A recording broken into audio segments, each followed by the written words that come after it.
Hello guys, welcome back in test paper live classes. और आज इस वीडियो के माध्यम से एक इम्पोर्टेंट इन्फॉर्मेशन मैं आप सभी के साथ में शेयर कर रहा हूं। और ये इन्फॉर्मेशन अपनी एडीआर के बारे में रहने वाली है। एड्रेनलिन इंजेक्शन को कब यूज करते हैं, कैसे यूज करते हैं, कितनी डोज होनी चाहिए, जो कि एक एनाफाइलैक्सिस किट के रूप में यहाँ पर अवेलेबल होता है और इमरजेंसी के रूप में यूज लिया जाता है।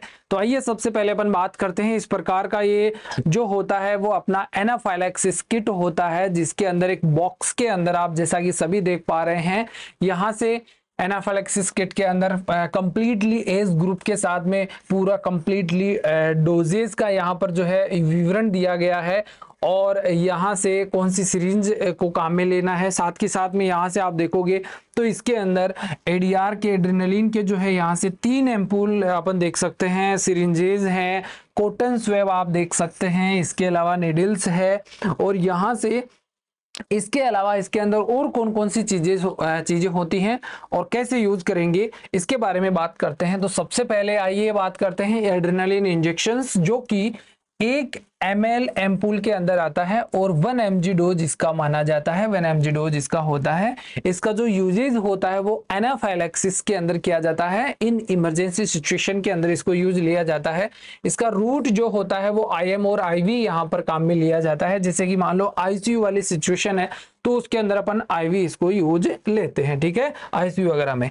मोड ऑफ एक्शन की अगर अपन बात करते हैं कि अगर इस इंजेक्शन को यदि पेशेंट को लगा दिया जाता है तो फिर क्या होगा, पेशेंट की हार्ट रेट बढ़ेगा, पेशेंट का रेस्पिरेटरी रेट बढ़ेगा, इसके अलावा पेशेंट का ब्लड प्रेशर भी यहाँ पर बढ़ने वाला है, ठीक है। तो ये तीनों चीजें जो है पेशेंट की बढ़ने वाली है।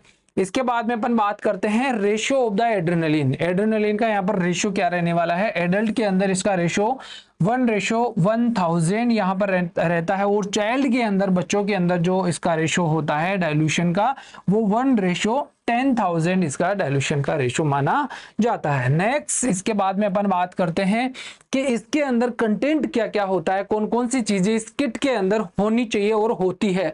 तो यहाँ पर सबसे पहले अपन बात कर रहे हैं इक्विपमेंट फॉर इंट्यूबेशंस एंड रिससिटेशंस।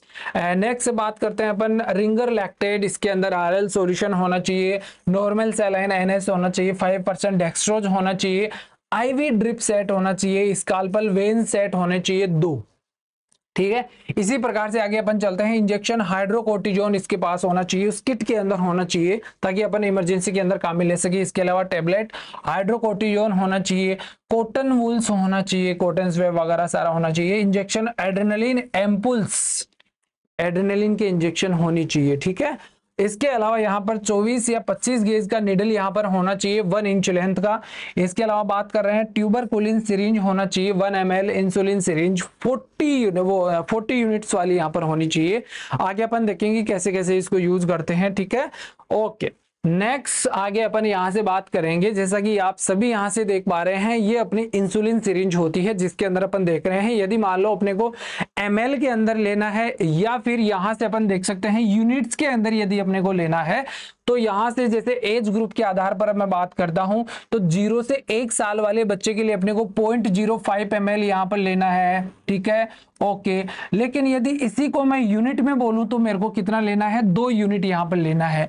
1 से 6 साल के लिए 0.1 ml लेना है, 6 से 12 के लिए 0.2 ml लेना है, 12 से 18 के लिए 0.3 लेना है और एडल्ट या मोर देन 18 ईयर्स यहाँ पर 0.5 ml लेना है। या फिर अगर मैं बात करता हूँ इंसुलिन सिरिंज की तो मेरे को 20 यूनिट यहाँ पर मेरे को यहाँ पर डाइल्यूशन के रूप में काम में लेना है, ठीक है, ओके। इसलिए यहाँ पर जो ट्यूबरकुलिन सिरिंज होती है तो यहाँ पर वो 1 ml की होनी चाहिए, ठीक है। और यदि इंसुलिन सिरिंज है तो यहाँ पर वो 40 यूनिट वाली होनी चाहिए, ठीक है। इसी प्रकार से आगे अपन बात करते हैं, यदि यहाँ पर माइनर रिएक्शन हुआ है या सीवियर रिएक्शन हुआ है, सीरियस रिएक्शन हुआ है, तो अपन कैसे उसको आइडेंटिफाई करेंगे।